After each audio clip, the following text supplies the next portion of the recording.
ప్రభువైన యేసుక్రీస్తు నామంలో కూడి వచ్చినటువంటి సంఘ సభ్యులందరికీ కూడా వందనాలు తెలియజేస్తున్నాను.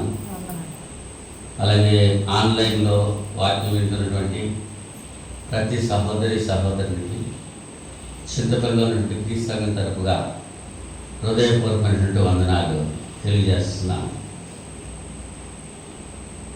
గత 5 వారాల నుంచి నేను దేవుని వాక్యం చెప్పలేక ఆయా ప్రాంతాల నుంచి దైవజనులను ఆహ్వానించి మన మధ్యలో వారి చేత దేవుని వాక్యం చెప్పిస్తున్నాను. అలాగే వారు వచ్చి చెప్పడానికి మంచి మనసు దేవుడు వారికి ఇచ్చారు. వారి కుటుంబాలని, వారి స్థానిక సంఘాలని దేవుడు దీవించి ఆశీర్వదించాలని మనం ప్రార్థన చేస్తున్నాం. గత వారం ఎవరు వచ్చారు? మోజెస్ గారు వచ్చారు. అంతకుముందు వారం టైటస్ గారు. అంతకుముందు వారం సహదేవ్ గారు. అంతకుముందు వారం జోసెఫ్ గారు. ఎంతమంది అయ్యారు? ఈ దినాన్ని మనతో వాక్యం పంచుకుంటాకి సహోదరులు ఎం దేవానంద్ గారు మన మధ్యలో ఉన్నారు. వారికి ఎన్నో కార్యక్రమాలు ఉంటాయి. బైబిల్ కాలేజీ నడిపిస్తున్నారు. అయినప్పటికీ కూడా మన చింతపల్లిలో ఉన్నటువంటి క్రీస్తు సంఘాన్ని ప్రేమించి, మా కుటుంబాన్ని ప్రేమించి, మన యొక్క ఆహ్వానం మేరకు సహోదరులు దేవునికి వాక్యం మనతో పంచడానికి మన మధ్యలో ఉన్నారు. వారికి మనందరి తరఫున వందనాలు తెలియజేస్తున్నాను. ప్రార్థన చేసుకున్న తర్వాత సహోదరులు వచ్చి దేవుని వాక్యం మనతో పంచుకుంటారు. ప్రార్థన చేసుకుందాం. మహోన్నతుడా, ప్రేమ స్వరూపుడా, పరిశుద్ధుడా, మీకు స్తోత్రం స్తోత్రం స్తోత్రం తండ్రి. గతించిన శుక్రవారం నుంచి ఎంత పర్యంతము మీ మహాదయ చేత కృప చేత నన్ను మమ్మల్ని సజీవ లెక్కలో ఉంచారు. సురక్షితంగా కాచి కాపాడారు. ఈ రాత్రి సమయంలో ప్రియులైన మీ బిడ్డలతో కలిసి నేను బైబిల్ తరగతిలో ప్రారంభ ప్రార్థన చేయడానికి మీరు ఇచ్చిన సమయం బట్టి కృతజ్ఞతాస్తులు తెలియజేస్తూ ఉంటున్నాను. ఇప్పుడు వచ్చిన ప్రతి బిడ్డను దీవించండి, ఆశీర్వదించండి.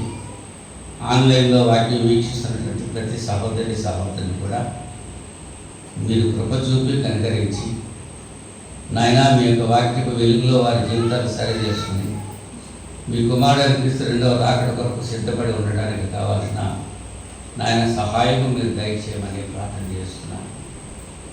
కడవరి దినాల్లో మేము ఉన్నాము. మీ కుమారుడు క్రీస్తు 2వ రాకడ దినాల్లో మేము ఉన్నాము. ప్రతి ఒక్కరు కూడా మీరు ఇచ్చిన రక్షణ భయముతో వణుకుతో కొనసాగించుకుంటానికి సహాయం చేయండి. ఇంత పర్యంతము ఇంకా రక్షించబడనటువంటి వారు ఎవరైతే ఉన్నారో వారు కూడా నాయన ఈ సమయంలో రక్షణ పొంది మరణ పర్యంతం నమ్మకంగా ఉండడానికి సహాయం చేయమని ప్రార్థన చేస్తున్నాము. స్థానిక సంఘాన్ని ప్రేమించి ప్రియులైనటువంటి సహోదరులు నాయన గత 5 వారాల నుంచి వాక్యం పంచుకుంటున్నారు మాతో. అలాగనే నాయన ఈ రాత్రి సమయంలో ఈ బైబిల్ తరగతికి సహోదరులు దేవానంద్ గారు మాతో వాక్యం పంచుకోవడానికి ప్రయాసపడి వచ్చారు. వారి ప్రయాస వ్యర్థం కాకుండా నాయన మీరు కృప చూపి ఫలితం అనుగ్రహించాలి. వారి కుటుంబంపై మీ యొక్క దీవెన కృపణింప చేయండి. షెర్లీ కొరకు ప్రార్థన చేస్తున్నాను. నాయన బిడ్డ నాయన మంచి మార్కులతో ఉత్తీర్ణ పొందిన విధానాన్ని బట్టి కృతజ్ఞతలు తెలియజేస్తూ ఉంటున్నాను.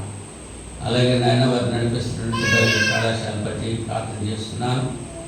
ఆలంపురంలో అలాగే తాడేపల్లిగూడెంలో ఇంకా ఆయా ప్రదేశం చేస్తున్నటువంటి పరిచయను మీరు దీవించి ఆశీర్వదించి అనేక ఆత్మల రక్షణలోని నడిపించడానికి ఆ పనిముట్టుగా నన్ను మీరు వాడుకుంటున్న విధానాన్ని బట్టి మీకు కృతజ్ఞతాస్తులు సమర్పణ చేసుకుంటున్నాను. అలాగే నాయన ఎన్ని దినాలు మీరు నాకు ఇచ్చిన ఆరోగ్యం బట్టి కృతజ్ఞతలు తెలియజేస్తున్నాను. ఈ దినాన్ని మీతో మాట్లాడటానికి, బిడ్డలతో మాట్లాడటానికి, నాయన మీ సరిలో కీర్తనలో పాడటానికి కూడా మీరు సహాయం చేశారు. అందరి బట్టి నాయన మీకు కృతజ్ఞతాస్తులు తెలియజేస్తున్నాను. ఈ సమయంలో ప్రియులు మీ యొక్క వాక్యం పంచడానికి సిద్ధపడి ఉండగా నాయన వారి యొక్క జ్ఞానాన్ని మరుగుపరిచి మీ జ్ఞానంతో నింపారు చేసి ఈ రాత్రి సమయంలో మాకును కావాల్సినటువంటి ఆత్మీయ ఆహారం అందించడానికి బిడ్డను బలపరచమని ప్రార్థన చేస్తూ యేసుక్రీస్తు నామములో ఈ ప్రార్థన అడిగి పెట్టుకుంటున్నాను. పరలోక తండ్రి, ఆమేన్. అందరికీ వందనాలు. సహోదరులు దేవానంద గారి నుంచి వాక్య పరిచయం చేయాల్సిందిగా ప్రేమ ప్రమాణం.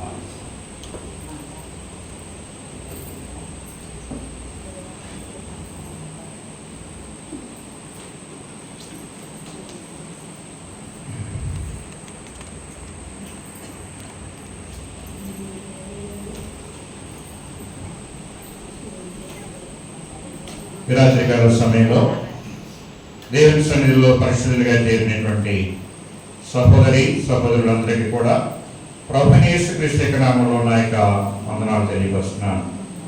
దేవుని బిడ్డలమైనటువంటి మనము దేవుని సన్నిధిలో కలుసుకొని దేవుని యొక్క నామమును మనము స్తుతించడానికి, ప్రార్థించడానికి, గణపరచడానికి, మహింపరచడానికి దేవుడు మనకు అనుగ్రహించిన ఈ సమయాన్ని బట్టి మనమందరం కూడా దేవునికి కృతజ్ఞతాస్తుతులు చెల్లిస్తూ చక్కటి పాటలు పాడి దేవుని మీరందరూ కూడా స్తుతించి మహింపరిచి కనపరిచి ఉన్నారు. ఈరోజు చింతపల్లి క్రీస్తు సంఘముతో ఉన్నటువంటి మిమ్మల్ని అందరినీ కూడా కలిసి చాలా కాలం తర్వాత మీతో కలిసి దేవుని యొక్క వాక్యాన్ని ప్రకటించగలిగేటువంటి అవకాశాన్ని ఇచ్చినటువంటి దేవాది దేవునికి మొట్టమొదటిగా కృతజ్ఞతలు చెల్లిస్తూ చాలా కాలం తర్వాత మరి ప్రేమతో సహోదరుడు సత్యానంద గారు మమ్మల్ని ఆహ్వానించి ఇక్కడ వాక్యం చెప్పడానికి అవకాశం కల్పించినటువంటి సహోదరుడు సత్యానందం గారికి కూడా నా హృదయపూర్వకమైనటువంటి వందనాలు తెలియపరుస్తున్నాను. అనేక సంవత్సరాల తర్వాత మరలా ఈ విధంగా కలిసి దేవుని యొక్క వాక్యాన్ని ప్రకటించగలిగే మీ మధ్య అవకాశాన్ని దేవుడు కల్పించినందుకు దేవునికి స్తుతులు చెల్లిస్తూ ఈరోజు రాత్రి కొన్ని విషయాలను బైబిల్ గ్రంథం ద్వారా మనము ఆలోచించడానికి ప్రయత్నం చేద్దాం. అపోస్తలుడైనటువంటి పౌలు గారు కొరింథీయులకు రాసినటువంటి మొదటి పత్రిక 15వ అధ్యాయము 58వ వచనాన్ని మనం చదివినట్లయితే అపోస్తలుడైనటువంటి పౌలు గారు కొరింథీయులకు రాసిన మొదటి పత్రిక నేను చదువుతాను. కొరింథీయులకు రాసినటువంటి మొదటి పత్రిక 15వ అధ్యాయము 58వ వచనం. కాగా నా ప్రియ సహోదరులారా, మీరు మీ ప్రయాసము ప్రభువునందు వ్యర్థము కాదని ఎరిగి స్థిరులను కదలని వారును ప్రభు కార్యాభివృద్ధి యందు ఎప్పటికీ ఆసక్తులై ఉండుడి. ఈ మాటలు వ్రాస్తున్నది ఎవరంటే అపోస్తలుడైనటువంటి పౌలు గారు. అపోస్తలుడైనటువంటి పౌలు గారు కొరింథీయులో ఉన్నటువంటి సంఘానికి ఈ పత్రికని వ్రాస్తూ ముఖ్యంగా ఈ 15వ అధ్యాయం అంతా కూడా క్రైస్తవ్యానికి ప్రమాది అయినటువంటి విషయాన్ని తెలియపరుస్తూ ఉన్నారు. ముగింపులో క్రైస్తవులమైనటువంటి మనం ఎలా ఉండాలో, ఎలా జీవించాలో, ఏం చేయాలో అనే విషయాన్ని తెలియపరుస్తూ ఈ 15వ అధ్యాయంలో దేవుడు ప్రభువైనటువంటి యేసుక్రీస్తు ద్వారా మనకు గొప్ప విజయాన్ని ఇస్తున్నాడని వ్రాయబడింది. 15వ అధ్యాయంలో ఏం రాశాడంటే మొదటి నుంచి చివరి వరకు మనం చదువుకుంటూ వెళ్తున్నట్లయితే ప్రభువైన యేసుక్రీస్తు ద్వారా దేవుడు మనకి గొప్ప విజయమును అందిస్తూ ఉన్నాడు. దేనిని మనము జయిస్తున్నాము, దీని నుండి మనము విడుదల పొందాము అనేది మనం ఆలోచన చేసినట్లయితే పాపము నుండి మనకి విజయము కలుగుతుంది. పాపము యొక్క ప్రభావం నుండి, పాపము యొక్క శక్తి నుండి మనకి విజయం కలుగుతూ ఉంది. ఎలాగా మనకి ఆ విజయం చేకూరింది? పాపము నుండి మనము విజయాన్ని పొందుతున్నాం, విడుదల పొందుతున్నాం. ఎలాగ మనకి ఆ విజయం చేకూరింది అని మనం చూసినట్లయితే ప్రభువైనటువంటి యేసుక్రీస్తు మరణంలో ప్రవేశించడం ద్వారా, ఆయన చనిపోయి సమాధి చేయబడి మరణమును జయించుట ద్వారా, యేసు ప్రభు మరణమును జయించుట ద్వారా మనకి విజయము అనుగ్రహించబడింది. అందుకే ఈ పత్రికలో 54వ వచనము చివరి భాగంలో విజయముందు మరణము మృంగివేయబడి, ఏమైపోయింది? మరణం మృంగివేయబడినది అని వ్రాయబడి ఉన్న వాక్యము నెరవేరింది. ఓ మరణమా నీ విజయం ఎక్కడా? ఓ మరణమా నీ ముళ్ళు ఎక్కడా? మరణపు ముళ్ళు పాపము. పాపం అనుకున్న బలము ధర్మశాస్త్రమే. కాబట్టి ప్రభు అయినటువంటి యేసుక్రీస్తు ద్వారా ఆయనను మన ప్రభు అయిన యేసుక్రీస్తు మూలముగా మనకు జయము అనుగ్రహించుతున్న దేవునికి స్తోత్రము కలుగునుగా. కాబట్టి పాపము ద్వారా వచ్చినటువంటి మరణాన్ని, ఆ మరణపు ముళ్ళని విరిచింది ఎవరైతే ప్రభు అయినటువంటి యేసుక్రీస్తు. ఆ మరణాన్ని ఆయన జయించి పాపమైనటువంటి ముళ్ళని విరిచి మనకి ఏమిచ్చాడు? విజయమును ఆయన ఇచ్చినట్లుగా మన ప్రభువైన యేసుక్రీస్తు మూలముగా మనకు జయము అనుగ్రహించుతున్న దేవునికి స్తోత్రము కలుగునుగా. ఆయన పునరుద్ధానం వలన సమాధి నుండి విజయాన్ని పొందారు. ఆయన మరణించి 3 దినములు సమాధిలో ఉండి 3వ దినమున తిరిగి పునరుద్ధానుడిగా లేచుట ద్వారా విజయముని ఇచ్చాడు. కాబట్టి ఈ లోకంలో ఉన్నటువంటి ప్రతి మనుష్యుడు పాపమును జయించాలి. దేన్ని జయించాలి? పాపమును జయించాలి. పాపము ద్వారా వచ్చినటువంటి మరణమును జయించాలి.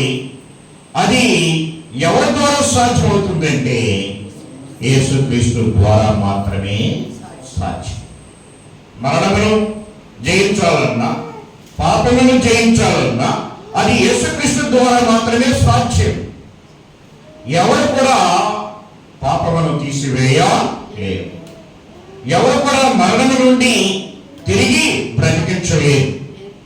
యేసుక్రీస్తు మాత్రమే, యేసుక్రీస్తు ద్వారా మాత్రమే అది మనకి సాధ్యమవుతుంది. కాబట్టి ప్రతి క్రైస్తవుడు మరణాన్ని జయించి పునరుద్ధానం చెంది, మరణాన్ని జయించి పునరుద్ధానం చెంది పరలోకములో ప్రవేశించాలి అంటే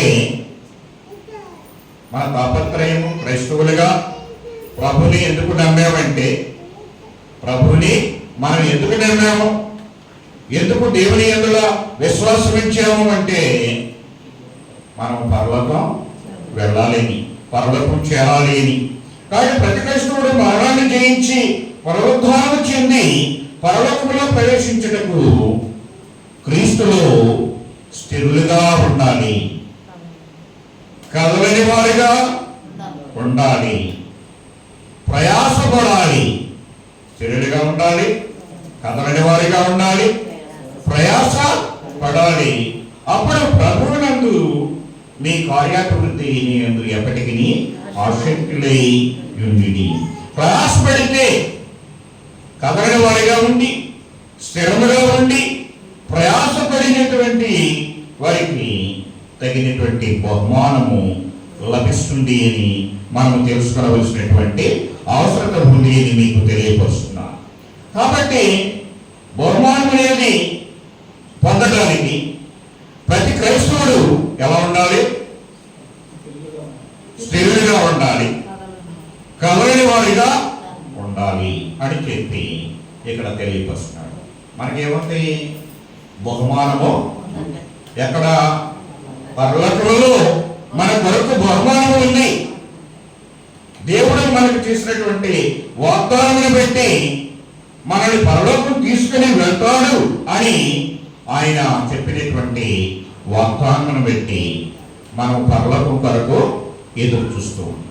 కాబట్టి మనం ఆ బహుమానం పొందాలంటే, పరలోకం ప్రవేశించాలంటే స్థిరుడిగా ఉండాలి, కదలేవారిగా ఉండాలి, ప్రయాస పడాలి. అప్పుడు కార్యాభివృద్ధి యందు ఆసక్తిగా ఉంటే, పనిచేసేవారిగా ఉంటే, ప్రయాసపడితే తగినటువంటి ప్రతిఫలము బహుమానము మనకి లభిస్తుంది. కాబట్టి దేవుడు మనము స్థిరులుగా ఉండాలి. స్థిరులుగా ఉండాలి అంటే దేంట్లో స్థిరులుగా ఉండాలి? ఇక్కడికి వచ్చి కూర్చుని కదలకుండా మెదలకుండా కూర్చుని ఏదో చెప్పిన వాక్యం వినేసి వెళ్ళిపోవటం కాదు. దేంట్లో స్థిరులుగా ఉండాలో ఈరోజు కొద్ది నిమిషాలు మనము ఆలోచించడానికి ప్రయత్నించాలి. కొరింథీయులకు రాసినటువంటి మొదటి పత్రిక 15వ అధ్యాయము 1-2 వచనంలో చెప్తాడు. కొరింథీయులకు రాసినటువంటి మొదటి పత్రిక 15వ అధ్యాయము 1-2 వచనాల్లో మరియు సహోదరులారా, నేను మీకు ప్రకటించిన సువార్తను మీకు తెలియపరచుచున్నాను. మీరు దానిని అంగీకరించితిరి, దాని యందే నిలిచి ఉన్నారు. మీ విశ్వాసం వ్యర్థమైతేనే గాని నేను ఏ ఉపదేశ రూపముగా సువార్త మీకు ప్రకటించుతున్నో ఆ ఉపదేశమును మీరు గట్టిగా పట్టుకుని ఉన్న యెడల ఆ సువార్త వలనని మీరు రక్షణ పొందువారై ఉన్నారు. దీనిలో మనం స్థిరులుగా ఉండాలి, దీనిలో మనం నిలకడగా ఉండాలి. అంటే ఒకటి, సువార్తలో నిలకడగా ఉండాలి. ఇక్కడ 1-2 వచనాలలో ఆ విషయాన్ని కొరింథీయులకు తెలియపరుస్తున్నాను. నేను మీకు ప్రకటించిన సువార్తను మీకు తెలియపరచుచున్నాను. మీరు దానిని అంగీకరించితిరి, దాని యందే నిలిచి ఉన్నారు. దేని యందు? సువార్తలో మీరు నిలిచి ఉన్నారు. ఆ సువార్తని మీరు అంగీకరించారు. ఆ సువార్తని మీరు అంగీకరించి నమ్మి నిలిచి ఉన్నారు. మీ విశ్వాసం వ్యర్థమైతేనే కానీ ఏ ఉపదేశ రూపముగా సువార్త మీకు ప్రకటించుకునో ఆ ఉపదేశమును మీరు గట్టిగా పట్టుకుని ఉన్న యెడల ఆ సువార్త వలననే మీరు రక్షణ పొందువారై ఉన్నారు. సువార్తని నమ్మాలి, సువార్తని అంగీకరించాలి, ఆ సువార్తలో నిలకడగా ఉండాలి, ఆ సువార్తని గట్టిగా పట్టుకుని అప్పుడు మనకి తగినటువంటి బహుమానము, ప్రతిఫలము లభిస్తుంది. కాబట్టి సువార్త అనేది క్రైస్తవ్యానికి పునాది. సువార్త అనేది క్రైస్తవ్యానికి పునాది. ఇప్పుడు ఒక ప్రశ్న, సువార్త అంటే ఏమిటి? సువార్త అంటే ఏమిటి? క్రైస్తవ్యానికి పునాది అదే. సువార్త అంటే ఏంటి? సువార్త మంచి వార్త. సువార్త అంటే శుభవార్త, మంచి వార్త, గుడ్ న్యూస్. ఏంటి ఆ గుడ్ న్యూస్? ఏమిటి ఆ గుడ్ న్యూస్? చెప్పాలి మీరు. ఏంటి ఆ గుడ్ న్యూస్? ఏ ఉపదేశ రూపంగా మీకు ఉపదేశమును అప్పగించుతున్నో అది 3వ వచనంలో చెప్పినట్టు, నాకు ఇయ్యబడిన ఉపదేశమును మొదట మీకు అప్పగించింది. అది ఏమనగా, ఆ సువార్త అంటే ఏంటో అక్కడే నిర్వచనం చెప్పేశారు. అది ఏమనగా, లేఖనముల ప్రకారము క్రీస్తు మన పాపముల నిమిత్తము మృతి పొందెను, ప్రమాది చేయబడెను, లేఖనముల ప్రకారము 3వ దినమున లేపబడెను. సువార్త అంటే ఏమిటి అన్నమాట? దాని యొక్క నిర్వచనాన్ని ఇక్కడ పౌలు గారు మనకి వివరిస్తూ, క్రీస్తు యొక్క మరణము, సమాధి, పునరుత్థానం. సువార్త అంటే ఏంటో కాదు, యేసుక్రీస్తు యొక్క మరణము, సమాధి, పునరుత్థానం. ఈ సువార్త గనక మనకి లేకపోతే మనకి రక్షణ లేదు. ఈ సువార్త వలననే మీరు రక్షణ పొందుతున్నారు, మీరు దానిని అంగీకరించారు. మనకు రక్షణ పొందినప్పుడు యేసు ప్రభుని మన సొంత రక్షకుడిగా అంగీకరించి ఆయనను దేవుడు మృతులలో నుండి తిరిగి లేపాడని మనం అంగీకరించి బాప్తిస్మం పొందుతాం.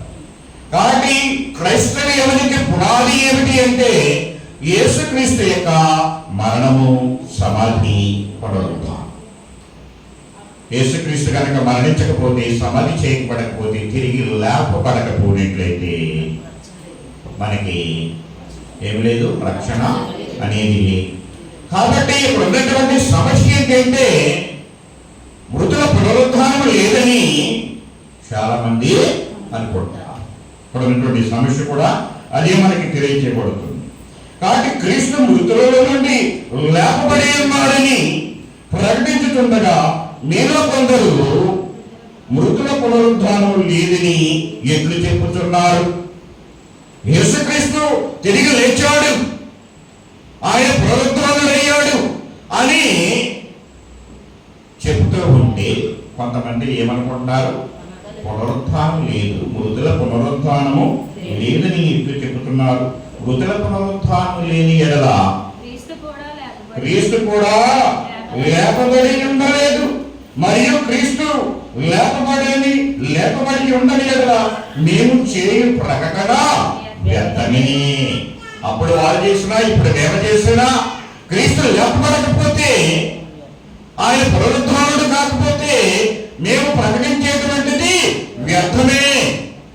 క్రైస్తవ్యానికి పునాది ఏంటి అంటే యేసుక్రీస్తు మరణము, సమాధి, పునరుద్ధానం. ఆయన తిరిగి లేచినట్లుగా మనకు అనేకమైనటువంటి రుజువులు ఉన్నాయి. ఇప్పటికీ కూడా యేసు ప్రభువుని వచ్చినటువంటి ఖాళీ సమాధి యెరూషలేములో అలాగే భద్రపరచబడి ఉన్నాయి. యేసు ప్రభువు చనిపోయాక ఆయన సిలువేసి ఆయన సమాధి చేసిన తర్వాత ఆ సమాధిని పెద్ద రాయి పొడిచి ఆ సమాధికి సీలు వేసి ముద్ర వేసి బంధించేసిన గాని ఆ సమాధి మరణము ఆయనను బంధించి ఉండలేదు.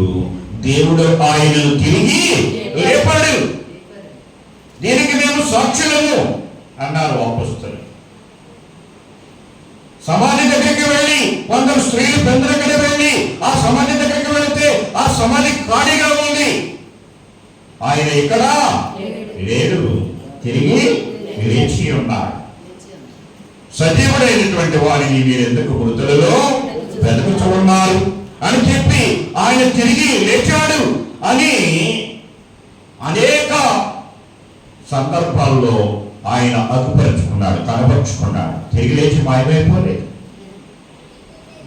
తిరిగి లేచిన తర్వాత ఆయన 40 దినాలు ఈ భూమి మీద ఉండి 10 సార్లు అనేక మందికి కనపడ్డాడు. పునరుత్థాన ప్రత్యక్షతలు 10 సార్లు అనేక మందికి ఆయన కనిపించి 40 రోజులు భూమి మీద ఉండి అందరూ చూస్తూ ఉండగానే ఆయన పరలోకమునకు ఆరోహణమయ్యి వెళ్ళిపోయినట్లుగా దేవుని యొక్క వాక్యం మనకి తెలియవచ్చు. కాబట్టి ఆ సువార్తలో మనము నిలకడగా ఉండాలి, ఆ సువార్తలో మనము స్థిరులుగా ఉండాలి, ఆ సువార్తలో మనము స్థిరులుగా ఉండాలి, నిలకడగా ఉండాలి. అదే మనకి పునాది. క్రైస్తవ్యమునకు పునాది ఏంటనమాట? యేసుక్రీస్తు మరణము, సమాధి, పునరుత్థానం. అప్పుడు అపోస్తలులు అయినటువంటి వారు పేతురు గారు ప్రకటించలే గాని, యోహాను గారు ప్రకటించలే గాని, పౌలు గారు ప్రకటించలే గాని అందరూ కూడా ఏమని ప్రకటించారంటే పునరుత్థానుడైనటువంటి యేసుక్రీస్తుని ప్రకటించారు. ఆయన శిలువ మరణం గురించి, సమాధిని గురించి, పునరుత్థానం గురించి అప్పుడు వారు ప్రకటించారు. ఇప్పుడు మేము కూడా అదే ప్రకటిస్తాం. అప్పుడైనా ఇప్పుడైనా ఎప్పుడైనా సువార్త ఒకే విధముగా ఆయన పునరుత్థానుడయ్యాడు అది మనము నమ్ముతున్నాము. ఆ సువార్తని నమ్మి అంగీకరించి మనము బాప్తిస్మం పొంది రక్షించబడ్డాము. ఆ సువార్తలో మనము నిలకడగా ఉండాలి. ఆ సువార్తలో నుంచి మనం తప్పిపోకూడదు. మన బేస్, మనం ఎక్కడికి వెళ్ళినా మనం చెప్పవలసింది ఏంటంటే యేసుక్రీస్తు యొక్క మరణము, సమాధి, పునరుత్థానం గురించి చెప్పాలి. నీవైనా నేనైనా మరి ఎవరైనా సరే క్రైస్తవులైనటువంటి ప్రతి ఒక్కరు కూడా పాపమైనటువంటి ముళ్ళుని జయించి, మరణమైనటువంటి ముళ్ళుని జయించి రక్షించబడినటువంటి ప్రతి ఒక్కరు కూడా ప్రకటించవలసింది ఏంటంటే సువార్తని ప్రకటించాలి అని చెప్పి దేవుని యొక్క వాక్యము మనకి తెలియవచ్చు. ఆ సువార్త ప్రకటించేటువంటి భారము, బాధ్యత ఎవరిది? సత్యానందం గారు ఒక్కడేనా? సత్యానందం గారు ఈ గ్రామంలో సువార్తను ప్రకటించాలని తపనతో కంకణం కట్టుకుని ఎన్నో సంవత్సరాలుగా ప్రయాసపడి సత్యమును తెలుసుకొని ఆ సత్యాన్ని ఇక్కడ ప్రతిష్ఠించి ఇక్కడ ఉన్నటువంటి మీరందరూ కూడా ఆ సత్యములో సువార్తలో నడిపించబడాలని, సువార్తలో నిలకడగా ఉండాలని ఆయన యొక్క తపన, ఆయన యొక్క తాపత్రయం. ఆయన ఇచ్చినటువంటి ఆయుష్కాలం అంతా కూడా, ఆయన వయస్సులో ఆయన ఇచ్చినటువంటి సంవత్సరాలన్నీ కూడా ఆయన దేవుని యొక్క సేవను, దేవుని యొక్క సువార్తను పరిచర్యను చేయడానికి ఆయన సమయాన్ని వెచ్చించారు. ఆయన తన యొక్క ధనాన్ని వెచ్చించారు, సువార్తని ప్రకటించాలనేటువంటి ఆసక్తితోటి ఆయన ఒక్కడే కాకుండా అనేక మంది సేవకులని ఇక్కడికి పిలిపించి ఆ సువార్తని వినిపించాలని, ఆ సువార్తని తెలియపరచాలని, అనేక మందిని రక్షించాలని తాపత్రయంతో అనేక మందిని ఆహ్వానించి ఈ రోజున ఇలాగ వాక్యం చేపించడానికి అవకాశాన్ని కల్పిస్తున్నారు. ఆయన యొక్క తపన, ఆయన యొక్క ఆశయం ఏంటంటే ఇక్కడ ఈ సంఘం ద్వారా సువార్త ప్రకటించాలి. దేవుని యొక్క వాక్యంలో ఎఫెసీయులకు రాసినటువంటి పత్రిక 3వ అధ్యాయం 8వ వచనంలో మనం చదివినట్లయితే దేవుని యొక్క సంకల్పం అక్కడ తెలియజేశారు. దేవుడు మన ప్రభు అయిన యేసుక్రీస్తు చేసిన నిత్య సంకల్పము చొప్పున పరలోకములో ప్రధానులకు, అధికారులకు సంఘము ద్వారా తన యొక్క నానావిధమైన జ్ఞానము ఇప్పుడు తెలియబడవలని ఉద్దేశించి, కాబట్టి సంఘము ద్వారా దేవుని యొక్క సమస్తమైనటువంటి జ్ఞానము తెలియచేయబడాలి. కాబట్టి సంఘం అంటే ఆయన ఒకడేనా? సంఘం అంటే ఇక్కడ ఉన్నటువంటి ప్రతి క్రైస్తవుడు సేవకుడే, ప్రతి క్రైస్తవుడు దేవుని యొక్క సేవ చేసేటువంటి యాజకుడే. పేతురు రాసినటువంటి మొదటి పత్రిక 2వ అధ్యాయం 9వ వచనంలో మనం చదివినట్లయితే అక్కడ అంటారు, అయితే మీరు చీకటిలో నుండి ఆశ్చర్యకరమైన తన వెలుగులోనికి మిమ్మల్ని పిలిచిన వారి గుణాతిశయములను ప్రచురము చేయి నిమిత్తము ఏర్పరచబడిన వంశములు, రాజులైన యాజక సమూహములు, పరిశుద్ధ జనములు, దేవుని సొత్తైన ప్రజలై ఉన్నారు. ఎవరు? మీరంటే అన్నట ఇక్కడ ఉన్నటువంటి సంఘము చీకటిలో నుండి వెలుగులోనికి పిలువబడ్డారు. ఎందుకు? ఆశ్చర్యకరమైన తన గుణాతిశయములను, మిమ్మల్ని పిలిచిన వారి గుణాతిశయములను ప్రచురము చేయ నిమిత్తం. ఎందుకు పిలువబడ్డారు? ఇక్కడ మీరు ఏదో ఆదివారం వచ్చి ఒక గంట సేపు 2 గంటల సేపు కూర్చుని కాలక్షేపం చేసుకుని రొట్టె ద్రాక్షరసం వేస్తున్నారు, తీసుకుని త్రాగేసి మూత తుడుచుకుని వెళ్ళిపోవటమో కాదు. ఆ రొట్టె ద్రాక్షరసం తీసుకునేటువంటి ప్రతి ఒక్కరు ఆయన గుణాతిశయములను ప్రచురించాలి. నీ కొరకు, నా కొరకు మరణించి తిరిగి లేచి సమాధించబడి తిరిగి లేచినటువంటి యేసుక్రీస్తుని ప్రచురించాలి. ఆయన మరణమును ప్రచురించు. మన క్రైస్తవ్యానికి పునాది అది కాబట్టి మనము దాని మీద నిలబడాలి. దేని మీద? యేసుక్రీస్తు మరణ, సమాధి, పునరుద్ధానముల మీద నిలబడి నిలకడగా ఉండి దాని గురించి ప్రచురించాలి. ఈ రొట్టె తిని ఈ ద్రాక్షరసం త్రాగు ప్రతివాడును ఆయన వచ్చే వరకు ఆయన మరణమును ప్రచురించాలి అని చెప్పి దేవుని యొక్క వాక్యము మనకి తెలియపరిచినట్లుగా చూస్తూ ఉన్నాం. కాబట్టి దేంట్లో నిలకడగా ఉండాలి?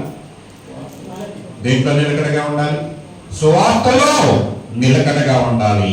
ఆ సువార్త మన క్రైస్తవ్యానికి పునాది.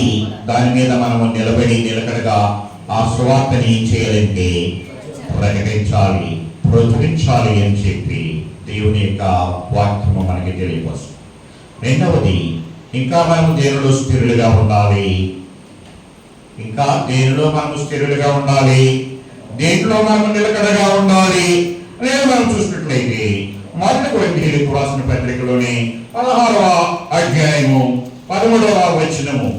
కొరింథీయులకు రాసిన మాట పత్రిక 16వ అధ్యాయం 13వ వచనం చదువుతున్నాను. మెలకువగా ఉండుడి, విశ్వాసమందు నిలకడగా ఉండుడి, పౌరుషము గలవారై ఉండుడి, బలవంతులై ఉండుడి, మీరు చేయు కార్యములన్నీ ప్రేమతో చేయండి. ఎలా చేయాలి? మన కార్యాలు ప్రేమతో చేయాలి. సువార్త ప్రకటించడం మనం ప్రేమతో చేయాలి. స్వార్థ ప్రకటిస్తే ఏదో వచ్చేస్తుంది అని కాదు. మనము ప్రేమతో ఆ స్వార్థని చేయాలి. ఇంకా ఇక్కడ చూస్తే దేంట్లో స్థిరులుగా ఉండాలి, దేంట్లో నిలకడగా ఉండాలి అంటాడంటే, మీరు నిలకడగా ఉండు, విశ్వాసమందు నిలకడగా ఉండు. ఇంకా ఉండాలి, పౌరుషము గలవారై ఉండండి, బలవంతులై ఉండండి. విశ్వాసములో మనం నిలకడగా ఉంటే మనకి పౌరుషం వస్తుంది, మనకి బలము వస్తుంది, మనకి శక్తి వస్తుంది. మనం దేవుడిని నమ్మాం. ఎవరిని నమ్మాం? దేవుని నమ్మాం. దేవుని యొక్క సువార్తని అంగీకరించాం.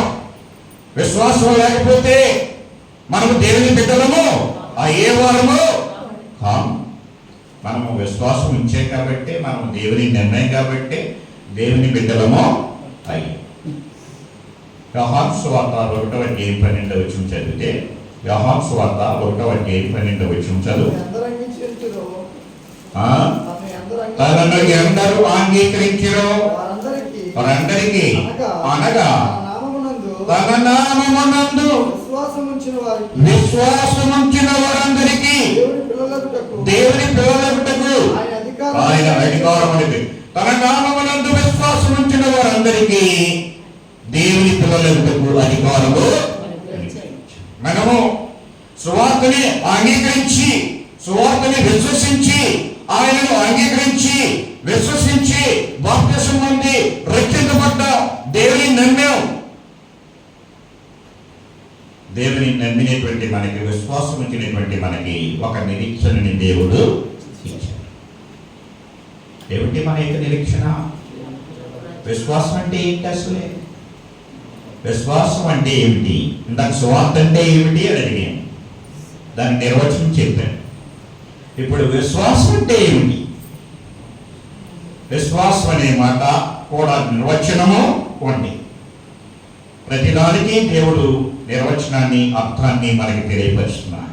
విశ్వాసం అంటే ఏమిటి? హెబ్రీ పత్రిక 1:11 చదివితే విశ్వాసం యొక్క డెఫినిషన్, విశ్వాసం యొక్క నిరీక్షణ మనకి తెలియజేశారు. విశ్వాసం అనేది నిరీక్షించబడి వాటి యొక్క నిజస్వరూపములు అదృశ్యమైనది ఉండవలటకు రుజువులై ఉన్నది. విశ్వాసం అనేది నిరీక్షించబడి వాటి యొక్క నిజస్వరూపములు అదృశ్యమైనవి ఉన్నవలటకు రుజువునై ఉన్నది. విశ్వాసం అంటే ఏంటన్నమాట? నిరీక్షించబడి వాటి యొక్క నిజస్వరూపం. నిరీక్షించడం అంటే ఏంటి? ఎదురు చూడటం. మనం దేని కొరకు ఎదురు చూస్తున్నాం? దేవుడు మనకి ఏమి ఇస్తానన్నాడు? ఏమి ఇస్తానన్నాడు? దేవుడు ప్రభువైనటువంటి యేసుక్రీస్తు మనకి ఏమి ఇస్తానన్నాడు? మనల్ని ఎక్కడికి తీసుకుని వెళ్తానన్నాడు? పరలోకం తీసుకుని వెళ్తానని చెప్పాడు. యోహాను సువార్త 14:1 1, 2, 3, 4, 5, 6 వచనాలు మనం చదువుకుంటూ వెళ్తే అక్కడ చెప్తాడు. అక్కడ ఏమని చెప్పాడు? క్రైస్తవులకి, దేవుని బిడ్డలైనటువంటి వారికి ఆయన ఇచ్చేటువంటి ఒక వాగ్దానం చదవద్దమ్మా. కాబట్టి అక్కడ చెప్పినటువంటి మాటలు మనం చూసినట్లయితే ఏం చెప్తున్నాడు? కలవరపడకండి, మీరు తండ్రి యందు విశ్వాసం ఉంచారు, నా యందు విశ్వాసము ఉంచుడి. నా తండ్రి ఇంత లేక నివాసములు కలవు, నేను ఎడలా నీతో చెప్పుదును, మీకు స్థలములు సిద్ధపరచ నేను వెళుతున్నాను. నేను వెళ్ళి మీ కొరకు స్థలములు సిద్ధపరిచి నేను మరలా వచ్చి నేను స్థలములు మీరు ఉండలాగా నేను మిమ్మల్ని అక్కడికి తీసుకుని వెళ్తాను అనేటువంటి ఒక గొప్ప వాగ్దానాన్ని, నిరీక్షని ఆయనకి ఇచ్చాడు. మన యొక్క నిరీక్షణ ఏంటంటే ఆయన ఎక్కడ తీసుకువెళ్తానన్నాడు? తండ్రి యొద్దకు తీసుకువెళ్తానన్నాడు. మీ కొరకు నివాసాలు నేను సిద్ధపరుస్తున్నాను, మిమ్మల్ని నేను ఎక్కడైతే ఉంటానో అక్కడికి తీసుకుని వెళ్తాను అని వాగ్దానం చేశాడు. దానిని మనం నమ్మాము, దానిని మనం దాని కొరకు నిరీక్షిస్తున్నాం, ఎదురు చూస్తున్నాం. ఎక్కడికి వెళ్ళాడు ఆయన? తండ్రి దగ్గరికి వెళ్ళాడు, పరలోకంలోకి వెళ్ళాడు. తండ్రి రమున ఆయన ఆనుకొని ఉన్నాడు. పరలోకంలో దేవుని కుడి పార్శ్వమున తండ్రి రమున ఆయన ఆనుకొని ఉన్నాడు. ఆ ఉన్నటువంటి స్థలానికి, ఆ పరలోకానికి నిన్ను నన్ను మనందరినీ కూడా తీసుకొని వెళ్తాను అని వాగ్దానం చేశారు. వెళ్ళాలంటే ఎవరి ద్వారా వెళ్ళగలం? రైలు ఎక్కితే వెళ్ళిపోతావా? ఎవరైనా విమానం ఎక్కితే వెళ్ళిపోతావా? రైలు ఎక్కినా విమానం ఎక్కినా ఎక్కడ మనము పరలోకానికి వెళ్ళలేము. ఎవరి ద్వారా వెళ్ళగలమంటే యేసుక్రీస్తు ద్వారా మాత్రమే. ఆయన మనకి వాగ్దానం చేసి మిమ్మల్ని అక్కడికి తీసుకుని వెళ్తాను అని చెప్పాడు కాబట్టి ఆయన ద్వారా మాత్రమే మనము వెళ్ళగలము. 14వ అధ్యాయం 6వ వచనం యోహాను సువార్తలో అక్కడ చెప్పాడు ఏమంటే, యేసు నేనే మార్గమును సత్యమును జీవమును, నా ద్వారా తప్ప ఎవడును తండ్రి యొద్దకు రాడు. నేనే మార్గము, నేనే సత్యము, నేనే జీవము, నా ద్వారానే తప్ప ఎవడును తండ్రి యొద్దకు రాడు. నేనే మార్గం ఎక్కడికి? తండ్రి యొద్దకు వెళ్ళడానికి. నేనే సత్యం. నేనే సత్యం అంటే ఆయన యొక్క వాక్యాన్ని మనము అంగీకరించినప్పుడు, ఆ వాక్యంలో మనం నిలకడగా ఉన్నప్పుడు మనం పరలోకానికి వెళ్ళగలిగేటువంటి అవకాశము ఏర్పడుతుంది. కనుక ఆ విశ్వాసంలో మనము నిలకడగా ఉండాలి. ఎవరిని నమ్మాము? దేవుని నమ్మాము. ఏముందని నమ్మాము? మన కొరకు పరలోకం ఉందని ఆయన చేసినటువంటి వాగ్దానం. నిరీక్షించబడి వాటి యొక్క నిజ స్వరూపమును అదృశ్యమైనవి ఉండవలటకు రుజువునై ఉన్నది అనేటువంటి విశ్వాసం బట్టి అదృశ్యమైనది ఉన్నది. పరలోకం ఎప్పుడైనా ఎవరైనా చూసారా? మనలో ఎవరైనా చూసారా? మనం ఎప్పుడూ చూడలేదు, కానీ పరలోకం ఉంది అని మనం నమ్ముతున్నాం. ఎందుకు నమ్ముతున్నాం? అక్కడి నుంచి వచ్చినటువంటి ఆయన మనకి చెప్పారు, తెలియపరిచారు. ఎక్కడి నుంచి వచ్చారు? ఆయన పరలోకం నుండి, దేవుని యొద్ద నుండి వచ్చారు. మరలా తిరిగి పరలోకానికి వెళ్ళారు. కాబట్టి పరలోకం ఉంది అని మనం చూడకపోయినా పరలోకం నుండి దిగి వచ్చినటువంటి ఆయన చెప్పారు కాబట్టి అది చూడకపోయినా అది ఉన్నది అని మనం నిరీక్షిస్తున్నాం, ఎదురు చూస్తున్నాం. ఆ నిరీక్షణతో మనము ఆయనను మాత్రమే నమ్మి ఆయన మార్గంలో మాత్రమే నడవాలి. ఆయన చెప్పినట్టుగా మనము జీవించాలి, నడుచుకోవాలి. వేరొక మార్గంలోనికి వెళ్ళాలి. ఇంతకు మునుపు మనం వేరే వేరే మార్గాలను అవలంబించుండొచ్చు. ఇంతకు ముందు వేరే వేరే దేవుడిని మనం పూజించుండొచ్చు. కానీ ఇప్పుడు ప్రభువైనటువంటి యేసుక్రీస్తు మాటలు విని ఆయన అంగీకరించి ఆయన నమ్మితే మనకి ఏమిస్తాడని? బహుమానం ఇస్తాడని, ప్రతిఫలం ఇస్తాడని మనం నమ్మి ఆయన దగ్గరికి వచ్చి మనం నమ్మినటువంటి నమ్మకంలో నుంచి, విశ్వాసంలో నుంచి బయటికి వెళ్ళాలి. ఎబ్రీ పత్రిక 11వ అధ్యాయం 6వ వచనంలో అంటాడు. ఎబ్రీ పత్రిక 11వ అధ్యాయం 6వ వచనంలో ఏం చెప్పాడంటే, అక్కడ విశ్వాసం లేకుండా దేవునికి ఇష్టమయ్యుట అసాధ్యము. విశ్వాసం లేకపోతే మనం దేవునికి ఇష్టమయ్యుట అసాధ్యము. దేవుని యొద్దకు వచ్చేవాడు ఆయన ఉన్నాడని, తను వెతకవాడికి ఫలము దయచేవాడని నమ్మలేదు కదా. దేవుడిని నమ్మేక, దేవుడిని విశ్వసించాక దేవుడు ఉన్నాడు అని మనం నమ్మి ఆయన దగ్గరికి వచ్చాం. ఆయన వెతికినట్లయితే, ఆయన దగ్గరికి వచ్చి ఆయన వెతికినట్లయితే మనకి ఏమిస్తాడు? ప్రతిఫలములు ఇస్తాడు అని మనం నమ్మి ఆయన దగ్గరికి వచ్చిన తర్వాత, ఆయన నమ్మిన తర్వాత ఆ విశ్వాసంలో నుంచి మనము తొలగిపోకూడదు. విశ్వాసంలో నుంచి మనం తొలగిపోకూడదు. దేవుడిని విడిచిపెట్టకూడదు. ఎన్ని కష్టాలు వచ్చినా, ఎన్ని బాధలు వచ్చినా, ఎన్ని శ్రమలు వచ్చినా, ఎన్ని ఆపదలు వచ్చినా కాపాడటానికి దేవుడు ఉన్నాడు, కాపాడతాడు.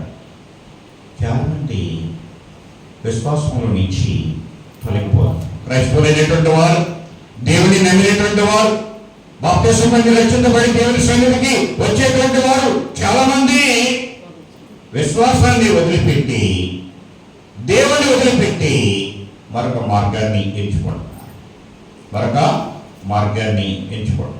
క్రైస్తవుడైన తర్వాత వేరే ఆచారాలు కానీ, అన్య ఆచారాలు కానీ మనం ఆచరించడానికి వీలు లేదు.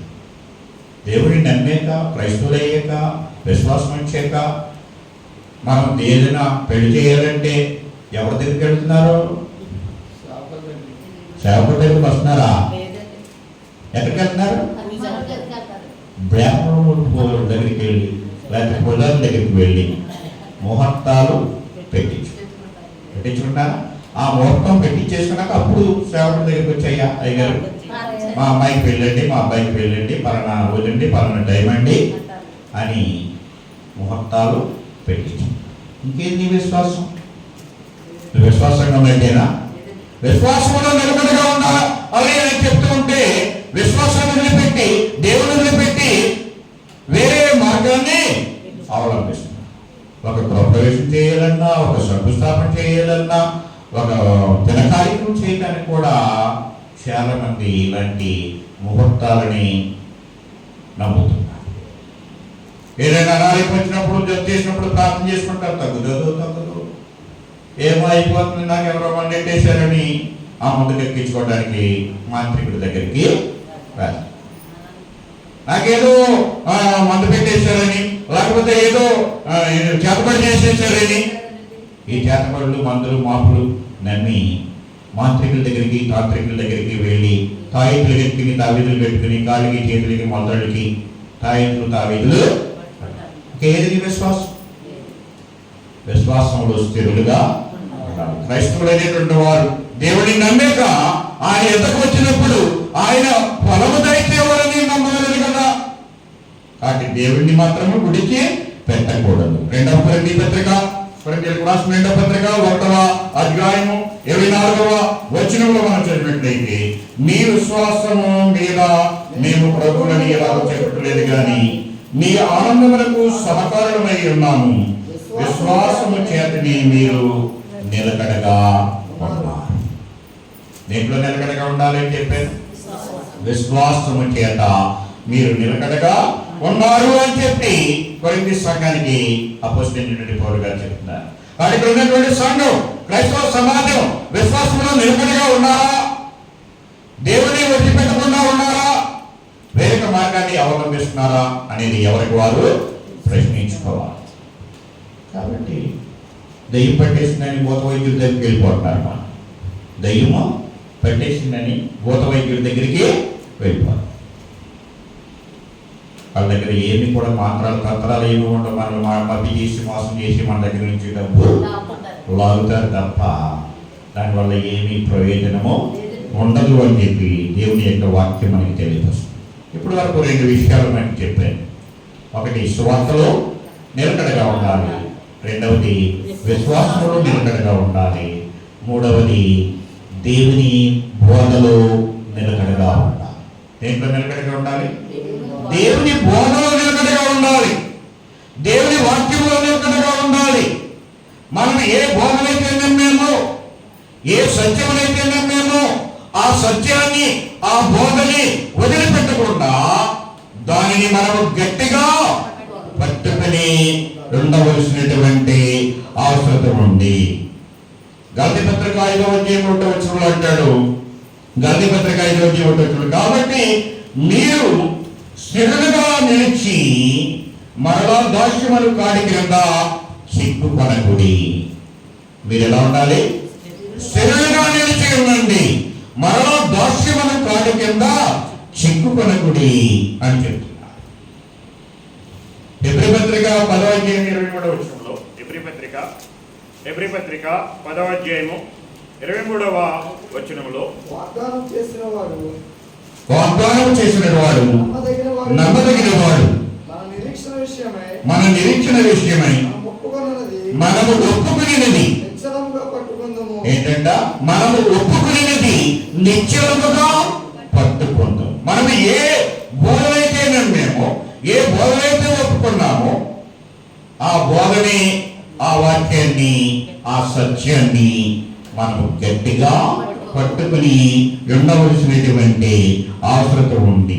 కాబట్టి దేంట్లో మనం నిలిచి ఉండాలి అంటే క్రీస్తు యొక్క బోధలో, క్రీస్తు యొక్క వాక్యములో, క్రీస్తు సంఘ సత్యాన్ని నమ్మినటువంటి మనం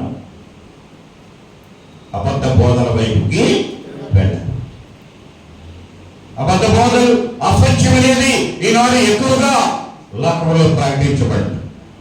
క్రీస్తు సంఘ సభ్యులైనటువంటి వారు, క్రీస్తు సంఘ సత్యాన్ని తెలుసుకునేటువంటి వారు మరలా అబద్ధ బోధల వైపు కానీ, మతశేఖల వైపు కానీ, వారి దగ్గర ఉన్నటువంటి ఆకర్షణకి కానీ, వారి దగ్గర ఉన్నటువంటి స్వస్థతలు, సూచక్రియలు, అద్భుతాలు వంటివి అని చెప్పి మనల్ని మభ్యపెట్టి మోసం చేయడానికి, మనల్ని పాడు చేయడానికి అనేక మంది అబద్ధ బోధకులు ఉంటారు. అబద్ధ బోధకులు బయలుదేరారు అని బైబిల్ గ్రంథంలో ప్రతి పత్రికలు కానీ, యేసు ప్రభువు చెప్పినటువంటి మాటలు కానీ అబద్ధ బోధలు ఉన్నాయి, అసత్యాలు ఉన్నాయి. ఈ అబద్ధ బోధలని, అసత్యాలని దొంగ అపోస్తులు, మోసగింటలకు పనివారు ఉన్నారు. మీరు వారిని నమ్మవద్దు. కానీ ఈనాడు చాలా మంది వాటికి ఆకర్షించబడతారు. క్రీస్తు సంఘ సత్యమును తీసుకున్నటువంటి వారు కూడా ఎక్కడో ఏదో జరిగిపోతుంది, అక్కడ ప్రార్థన పెడుతున్నారు, ఇక్కడ ప్రార్థన పెడుతున్నారు, అక్కడ స్వస్థత ప్రార్థన జరుగుతుంది, ఇక్కడ స్వస్థత ప్రార్థన జరుగుతుంది అని చాలా మంది చాలా చోట్ల చాలా దుకాణాలు పెట్టారు. ఆ దుకాణాల దగ్గరికి వెళ్ళిపోతున్నారు. ఏంటన్నమాట ఆ దుకాణాలు? స్వస్థతలు, అద్భుతాలు, అవి జరిగిపోతున్నాయి, ఇవి జరిగిపోతున్నాయి అని, స్వస్థతలు జరుగుతున్నాయి, అద్భుతాలు జరుగుతున్నాయి అని చాలా మంది మనుషుల్ని మోసం చేస్తారు. క్రీస్తు సంఘ సత్యాన్ని తెలుసుకునేటువంటి మనము, క్రీస్తు బోధని ఎరిగినటువంటి మనము, ఆ బోధన నుంచి, ఆ సత్యముల నుంచి మనము తొలగి పోకూడదు అని చెప్పి దేవుని యొక్క వాక్యం మనకి తెలియపరుస్తుంది. పేతురు రాసిన రెండవ పత్రిక, అపోస్తలుడైనటువంటి పేతురు రాసినటువంటి రెండవ పత్రిక 3వ అధ్యాయము 17వ వచనం. 3వ అధ్యాయం 17వ వచనం.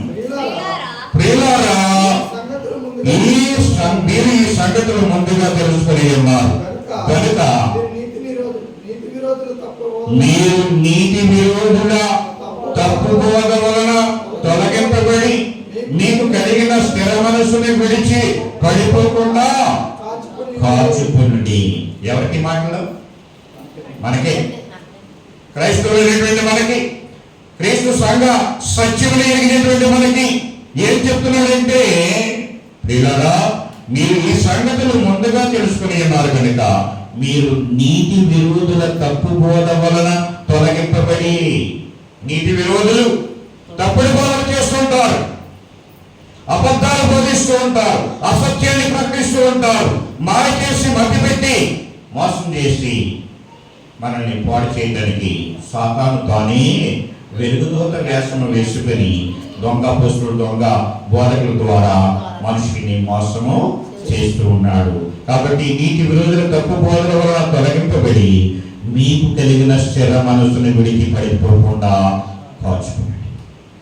కాబట్టి దేవుని బోధలో, దేవుని వాక్యంలో స్థిరంగా ఉండాలి, పడిపోకుండా మనం గట్టిగా పట్టుకుని ఉండవలసినటువంటి అవసరం ఉంది అని దేవుని యొక్క వాక్యం మనకి తెలియపరుస్తుంది. యోహాను రాసిన మొదటి పత్రిక 2వ అధ్యాయం 24 నుంచి చదువుదాము. అయితే మీరు మొదట నుండి దేనిని వింటిరో, అది మీలో నిలవనియుడి.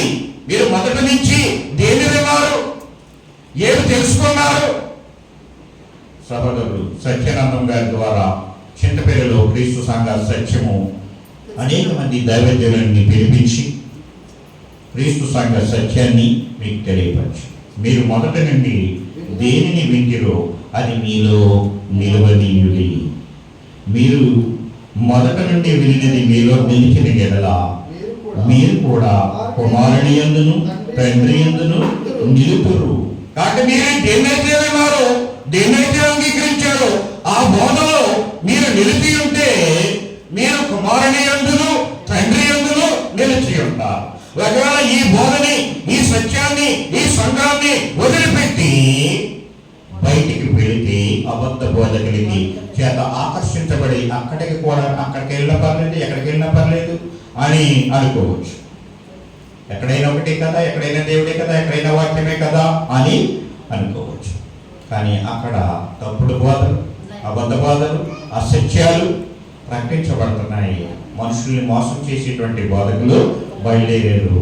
కాబట్టి మీరు క్రీస్తులో నిలిచి ఉండాలంటే, దేవుని కుమారుని యందు నిలిచి ఉండాలంటే, ప్రభువు తండ్రి యందు మీరు నిలిచి ఉండాలంటే, మీరు మొదటి నుండి దేని విన్నారో దాంట్లోనే గట్టిగా పట్టుకొని ఉండండి, దాంట్లో నిలిచి ఉండండి అని చెప్పి తెలియపరుస్తున్నారు. మీరు కూడా కుమారుని యందు తండ్రి యందు నిలుతురు, నిత్య జీవము అనుగ్రహించునది ఆయన తానే మనకు చేసిన వాగ్దానం. మనకు చేసిన వాగ్దానం ఏంటంటే నిత్య జీవాన్ని ఇస్తాడు. అదే వాగ్దానం చేశాడు ఆయన. స్వస్థతలు, సూచక్రియలు, అద్భుతాలు ఇవి తాత్కాలికమైనవి. మనకు కావాల్సింది ఏంటంటే నిత్య జీవం కావాలి. ఆ నిత్య జీవం ఎక్కడ ఉందంటే లేఖనంలో ఉంది, ప్రభులో ఉంది, క్రీస్తులో ఉంది. ఆ నిత్య జీవమును మనము వెంటాడాలి. ఆ నిత్య జీవం కొరకు మనము ప్రయాసపడవలసినటువంటి అవసరత ఉంది అని దేవుని యొక్క వాక్యము మనకి తెలియపరుస్తుంది. కాబట్టి దేంట్లో నిలకడగా ఉండాలి? ఇప్పటి వరకు 3 విషయాలు వచ్చినాయి. ఒకటి, సువార్తలో నిలకడగా ఉండాలి. రెండవది, విశ్వాసంలో నిలకడగా ఉండాలి. మూడవది, దేవుని బోధలో నిలకడగా ఉండాలి. ఇంత చెప్పిన నాలుగవది మనం చూసినట్లయితే ఆరాధించుటలో నిలకడగా ఉండాలి. దేంట్లో? ఆరాధించుటలో నిలకడగా ఉండాలి. దేవుని యొక్క ఆరాధన చాలా ప్రాముఖ్యమైనది. క్రైస్తవులు దేవుని ఆరాధించాలి, దేవుని స్తుతించాలి, దేవుని ప్రార్థించాలి, దేవుని గణపరచాలి. ఆరాధనలో మనం నిలకడగా ఉండవలసినటువంటి అవసరం.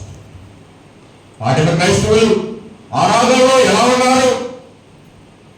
ఆదిమ క్రైస్తవులు ఆరాధనలో ఎలా ఉన్నారు? అపొస్తలుల కార్యములు 2వ అధ్యాయం 42వ వచనం అనేక సందర్భాల్లో మీకు చెప్పే ఉంటారు. అపొస్తలుల కార్యములు 2వ అధ్యాయం 42వ వచనంలో వీరు అపొస్తలుల బోధ యందును, సహవాసమందును, రొట్టె విరుచుట యందును, ప్రార్థన చేయట యందును ఎలా ఉన్నారు? ఎడ తెగక ఉండేది. ఎడతెగక ఉండటం అంటే మానకుండా ఉండాలి. ఏం మానకూడదు?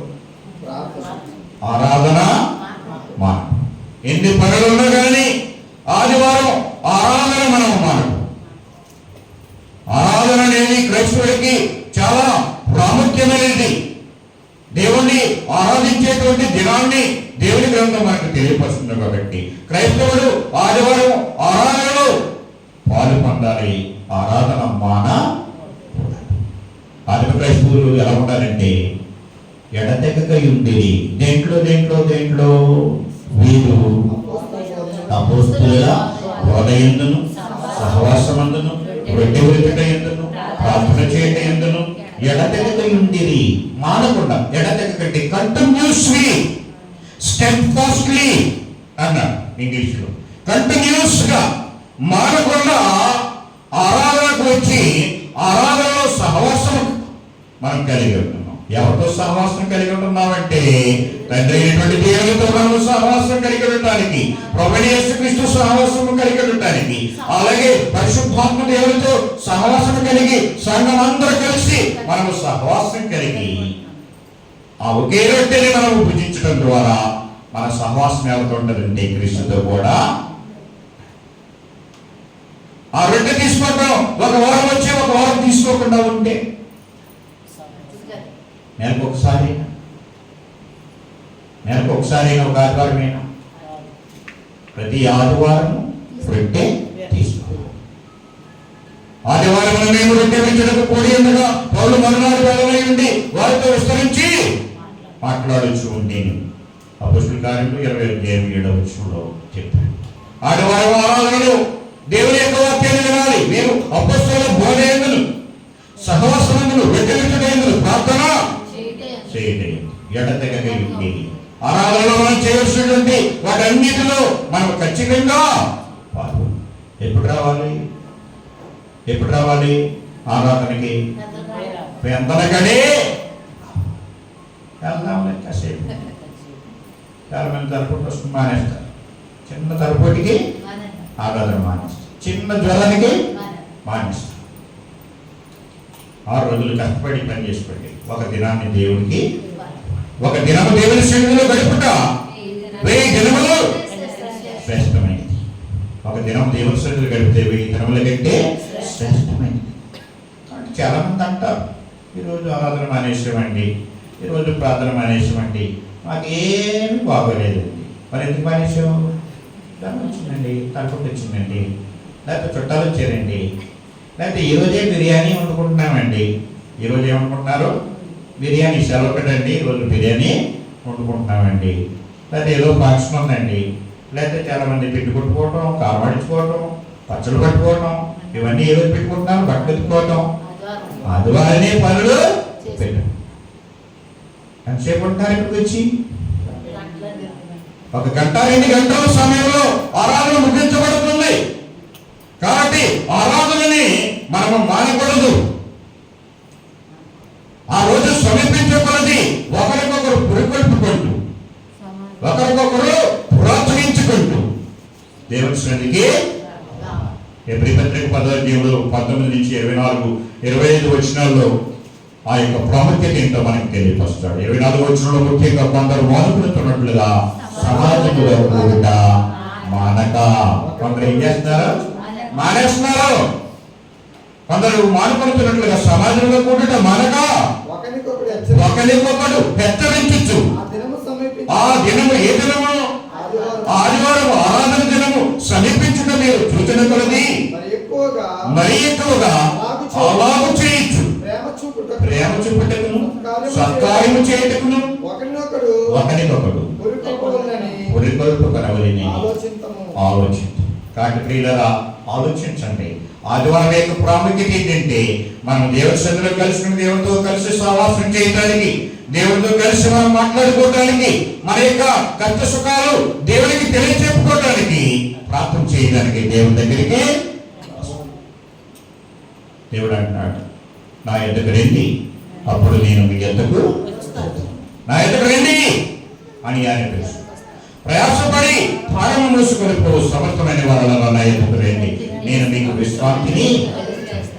దేవుని సన్నిధికి వచ్చి మన కష్ట సుఖాలు దేవునికి ప్రార్థన ద్వారా తెలియజేసుకుని, ఆయన వాక్యం విని, ఆయన బోధ విని, ఆ ప్రభురాత్రి పదములు, ఆయన మరణాన్ని, సమాధిని, పునరుద్ధానములు జ్ఞాపకం చేసుకుని మనం తిరిగి వెళ్ళి ఆ సువార్తని ఇతరులకి చెప్పాలి. ఆయన మరణ, సమాధి, పునరుద్ధానముల గురించి ఇతరులకి ప్రకటించవలసినటువంటి అవసరత ఉంది అని దేవుని యొక్క వాక్యము మనకి తెలియపరుస్తున్నట్లుగా చూస్తాం.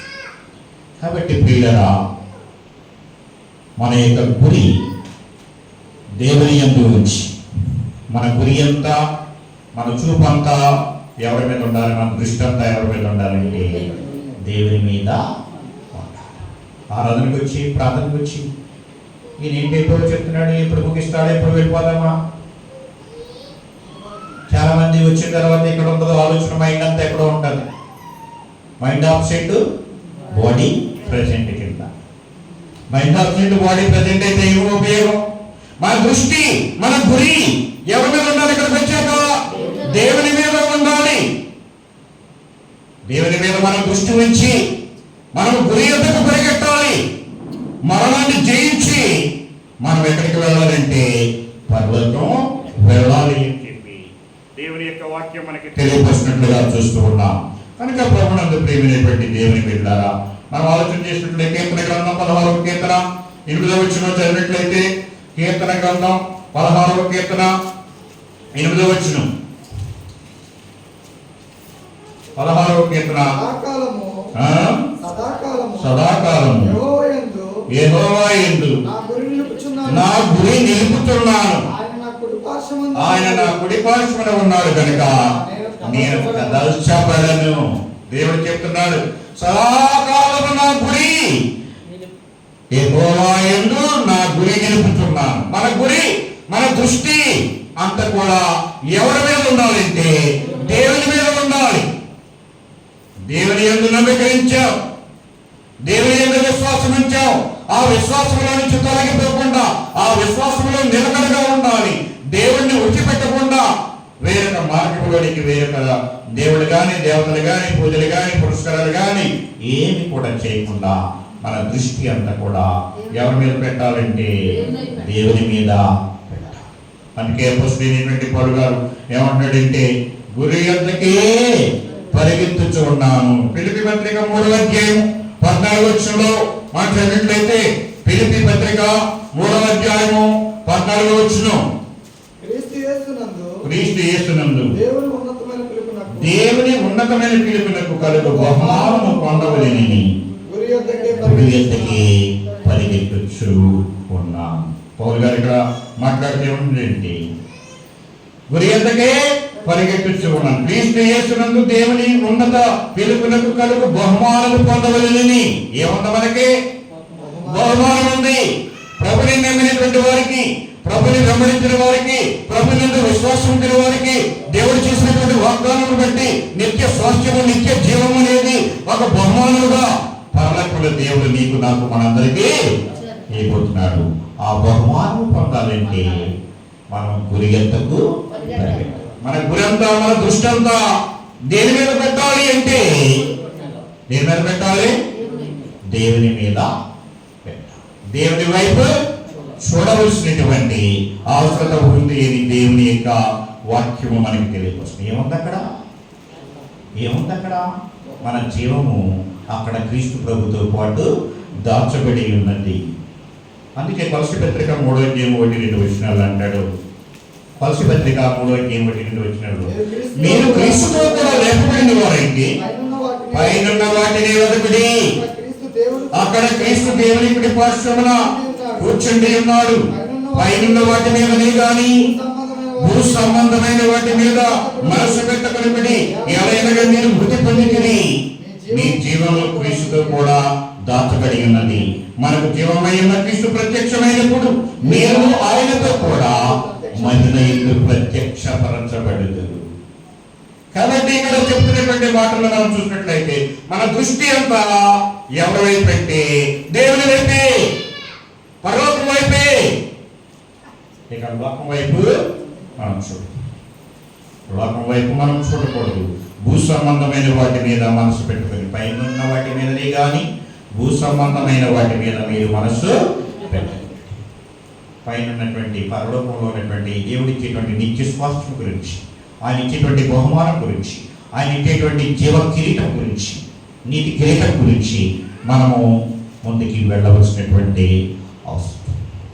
అందుకే ఎన్ని శోధనలు వచ్చినా మనని పాపము సులువుగా చిక్కులు పెట్టే పాపములకు మనము లోను కాకుండా విశ్వాసములకు కర్తయు దాన్ని కొనసాగించువాడు అనేటువంటి క్రీస్తు వైపు చూస్తూ మన ఎదుట ఉంచబడిన పందెపు రంగంలో ఓపికతో పరిగెత్తుడు.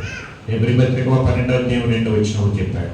కాబట్టి మనము ఓపిక పెట్టి ఆ విశ్వాసములో స్థిరంగా ఉండి, నిలకడగా ఉండి, సువార్తలో నిలకడగా ఉండి, బోధలో నిలకడగా ఉండి, ఆరాధనలో నిలకడగా ఉండి, మన దృష్టి అంతా కూడా దేవుని మీద పెట్టుకుని, మన భారం అంతా కూడా దేవుని మీద పెట్టుకుని మనం ముందుకు కొనసాగుతున్నట్లయితే ఎంత కష్టం వచ్చినా, ఎంత బాధ వచ్చినా, ఎన్ని ఇబ్బందులు వచ్చినా, ఎన్ని శోధనలు వచ్చినా మనము ఎవరి వైపు చూడాలి? మన విశ్వాసములకు దాన్ని కొనసాగించు. ఆయన బాధపడలేదా? ఆయన శ్రమలు పడలేదా? ఆయన శ్రమలు పడ్డారు, ఆయన బాధలు పడ్డారు.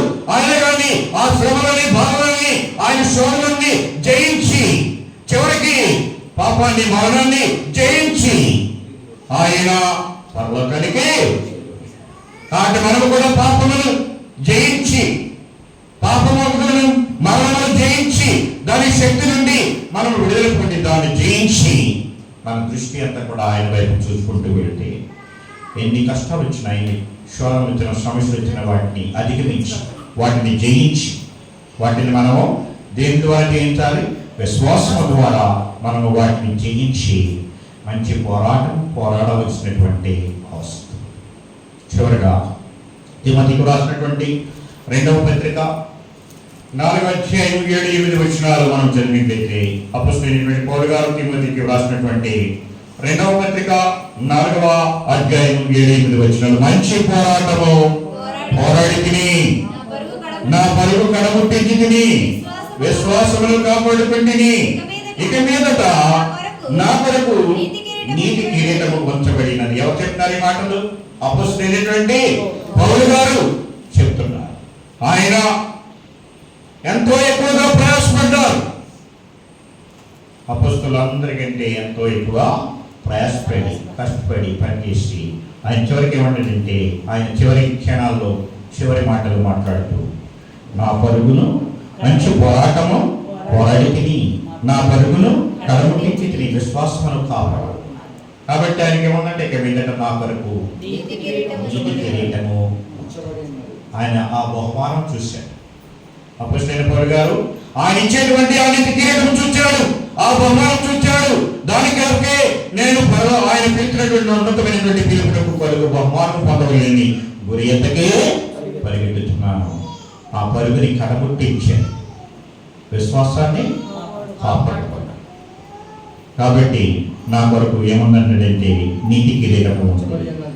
ఆ దినమందు నీతి గల న్యాయాధిపతి అయిన ప్రభువు అది నాకు మాత్రమే కాకుండా తన ప్రత్యక్షతను అపేక్షించే వారికి అందరికీ అనుగ్రహించాడు. ఆయన ఒక్కరికే కాదు, ఇక్కడ ఉన్నటువంటి మనకి అందరికీ కూడా ఆయన ప్రత్యక్షతను అపేక్షించేటువంటి మనం ఆయన మహిమలో ప్రవేశించాలంటే, ఆ ప్రత్యక్షతని మనం చూడాలంటే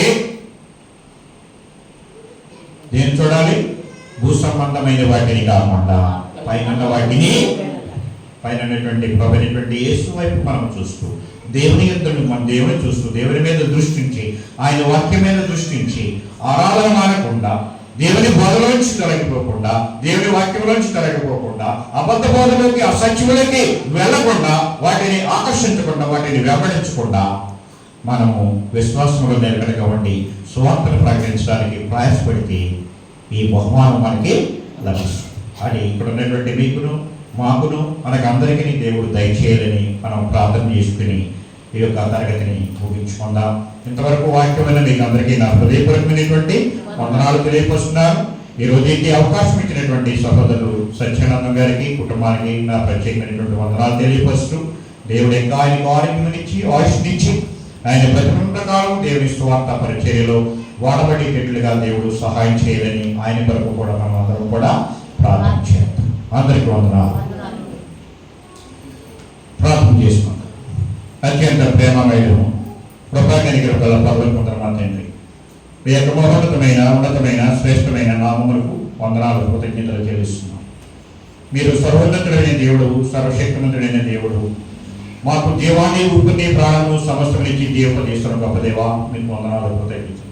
అనేకమైన ఎరుకల నుండి, ఇబ్బందుల నుండి, సమస్యల నుండి, బాధ్యతల నుండి, అనారోగ్యం నుండి, ప్రమాదముల నుండి మమ్మల్ని కాపాడి మీ బిడ్డలుగా అంగీకరించి మమ్మల్ని రక్షించి మీ కుమారుడైన యేసుక్రీస్తు ప్రభువు శిలువ మరణ సమాధి పునరుద్ధానముల ద్వారా మమ్మల్ని రక్షించి మీ సువార్తను మేమందరం అంగీకరించి మీ కుమారుడైనటువంటి యేసుక్రీస్తుని యందు విశ్వాసం ఉంచి ఆయన ప్రకటించినటువంటి బోధలు, ఆయన సత్యములు మేము నిలకడగా ఉండాలని మీ వాక్యం ద్వారా ఇంతవరకు నేర్చుకుని ఉన్నాం. చింతపల్లి క్రీస్తు సంఘంతో కలిసి ఈ రోజు రాత్రి ఈ రీతిగా వాక్యాన్ని పంచుకోగలిగే అవకాశాన్ని దయచేసినందుకు మీకు వందనాలు కృతజ్ఞతలు చెల్లిస్తూ ఉన్నటువంటి ఈ వాక్యం ప్రతి వారి హృదయాల్లో భరించగలిగినట్లుగా మీరు దీవించండి, ఆస్వాదించి ప్రతి ఒక్కరు కూడా మీ కుమారుడైన యేసుక్రీస్తు మరణ సమాధి పునరుద్ధానంలో ప్రకటించడానికి నేను సిద్ధపరచమని అందరూ కూడా ప్రకటించగలిగినట్లుగా అటు అవకాశాన్ని బిడ్డలకి దయచేయమని మీకు విజ్ఞాపన చేస్తున్నాను. ఈ స్థానిక సంఘంలో స్వార్థ పరిచయం చేసినటువంటి నీ ప్రియ బిడ్డలు, మా ప్రియ సహోదరులు సత్యానందం గారి కొరకు, అలాగే ఆయన భార్య సోదరి సౌరమణి గారి కొరకు, వారికి ఇచ్చిన బిడ్డల కొరకు, కుటుంబం కొరకు ప్రార్థిస్తున్నాను. దీవించండి, ఆశీర్వదించండి, మైండ్లో భద్రపరచండి. సత్యానందం గారు ఆయన తన యొక్క జీవితాంతం కూడా తన దినములన్నింటినీ కూడా మీ సేవను, మీ స్వార్థను, పరిచర్యను చేయడానికి ఎంతో ఆసక్తిగా మీ యొక్క పనిని, మీ యొక్క పరిచర్యని ఈ యొక్క చింతపల్లి గ్రామంలో చేస్తూ ఉన్నారు. ఆయన యొక్క తాపత్రయాన్ని బట్టి ఇంకా సువార్తను వినిపించాలని అనేక మంది సేవకులతో ఆహ్వానించి ఈరోజు రాత్రి నన్ను కూడా ఆహ్వానించి నాకు ఇచ్చినటువంటి అవకాశం బట్టి స్థుతులు చెల్లిస్తున్నాను. సత్యానందం గారికి ఇంకా శక్తినిచ్చి, మరణం ఇచ్చి, ఆరోగ్యం ఇచ్చి, ఆయన మరణాపాయం నుంచి తప్పించి మరొక జీవితాన్ని ఇచ్చారు.